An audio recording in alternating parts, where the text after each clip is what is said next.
slick propaganda, a blatant threat, and published last year. Hamas gunmen training on motorized paragliders. They also showed meticulous planning for fighting in built-up areas, all an historic failure of Israeli intelligence. Hamas videos of the start of their assaults from Gaza were published within hours of its launch. Once a branch of the Muslim Brotherhood, Hamas, a Sunni movement, won Palestinian elections in 2006 on a platform of social reform and resistance to Israel. Riven by corruption and incompetence, rivals Fatah launched attacks immediately against the movement, which denies the right of Israel to exist at all.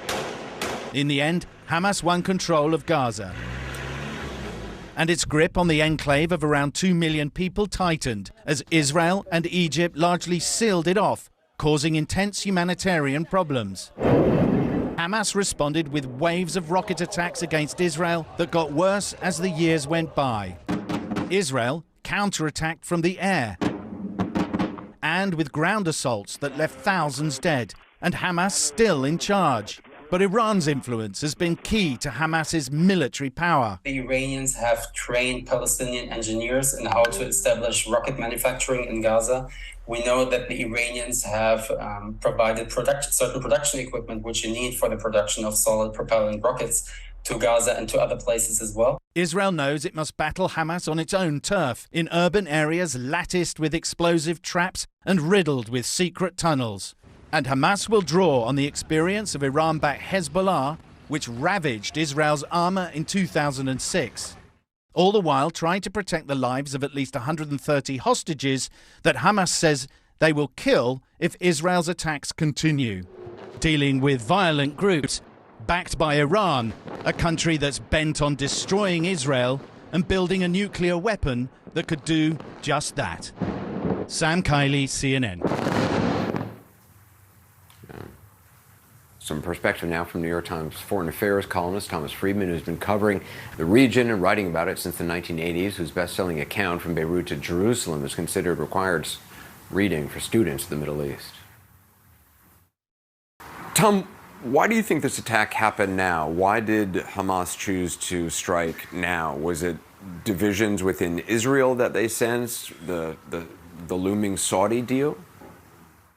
I have to believe that the looming Saudi deal was a big factor in this, because we're talking about something that would have been a fundamental geopolitical shift in the region. Saudi Arabia normalizing relations with Israel opens ties up between Israel and really the rest of the Muslim world, possibly Indonesia, Malaysia. It would be a huge strategic shift. But more importantly, Anderson, it also would have had to been done as part of a deal that would have, I think, strengthened the legitimacy of Hamas's arch rival, the Palestinian Authority in Ramallah, because that normalization between Israel and Saudi Arabia could only have been done if Israel also made concessions to the Palestinian Authority, giving it greater control over certain areas in the West Bank, administrative control, putting some kind of freeze and settlements down, and basically reviving hopes for a two-state solution. So I think both of those were in play, and at the same time, I think it sensed that Israel was completely distracted by a needless judicial coup inside, and the two came together probably.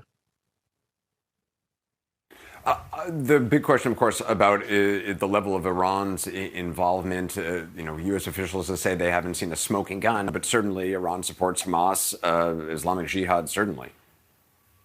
Yeah, I mean, again, no one, I think, has a smoking gun, but at the same time, Iran's overriding interest in not seeing its two arch enemies, Israel and Saudi Arabia, forge an agreement together, I think is really apparent there. Otherwise, the thing is even beyond being barbaric, even more senseless and stupid than it appears. If Hamas just did this on some fling for no apparent reason other than had the resources, it's now visited just tremendous destruction on itself, on Palestinians in Gaza. And maybe lost a strategic number of weapons that it will hopefully never be able to threaten Israel again. So I can only believe it had something to do with that with that Saudi-Israel normalization deal. The Israeli government's called for a complete siege of Gaza. Benjamin Netanyahu spoke today, did not specifically talk about a ground incursion, but certainly that would seem to be in the cards, or certainly a strong possibility. We all know the difficulties of that, the inherent dangers in that. We know the international outrage that will grow as conditions deteriorate in Gaza and the civilian population suffers. Israel risks a lot by a ground invasion, not just in blood of their people, of their soldiers, but also in actually being able to get what they want. I mean, doesn't it? It can actually go it can actually play into the hands of Iran, can't it? Well, in these kind of moments, Anderson, I always ask myself, and I'm sure Israel is asking itself, I hope it is, what does my enemy want? And then let's do exactly the opposite.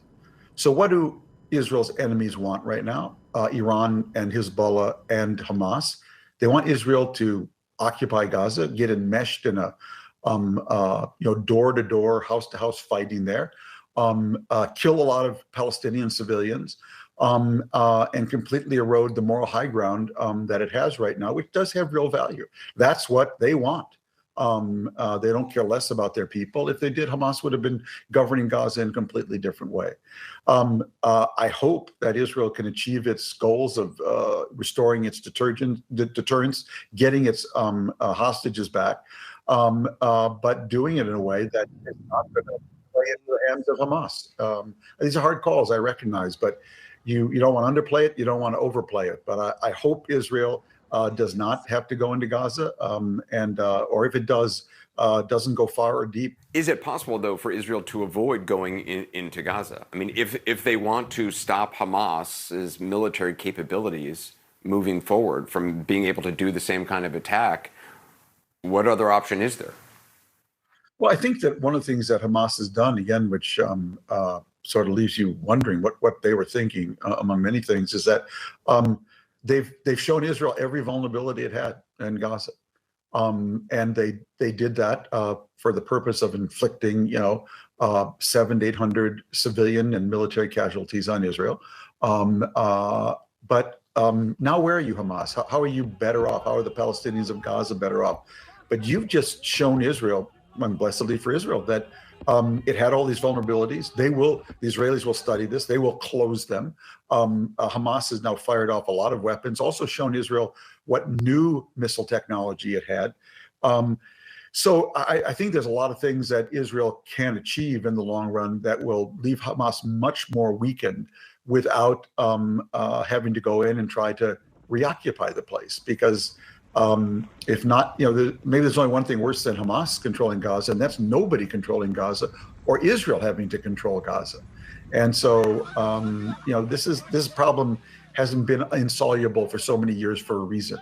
And, I think this is a time for Israel to do deep thinking about how deep it gets in. I'm sure they are, but I think this is some critical decisions that have to be taken here.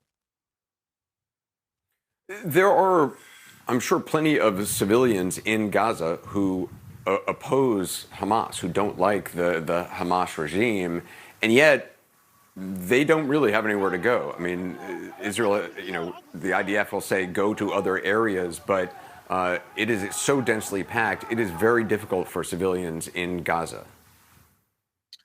And that's why, Anderson, some problems are kind of insoluble. Unless Israel wants to completely occupy Gaza and nurture a completely different kind of Palestinian government there, and stay there, probably multiple generations it would take, it's going to have to deal with some form, most likely, of Hamas. I think the point is to put Hamas in a situation where it can never do this kind of attack again, where it's on the defensive in international circles, and is deterred. But I think deterrence is the only outcome here. You're not going to remake Gaza.